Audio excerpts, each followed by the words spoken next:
In front of me is ALCATEL 1T10 Smart 2020, and today I would like to show you how you can clean storage. You need to begin by opening Play Store and installing free app called Files by Google Developer. When you're ready, open it.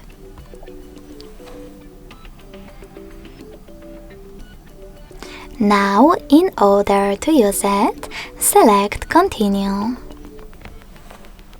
Then tap on Allow in the pop-up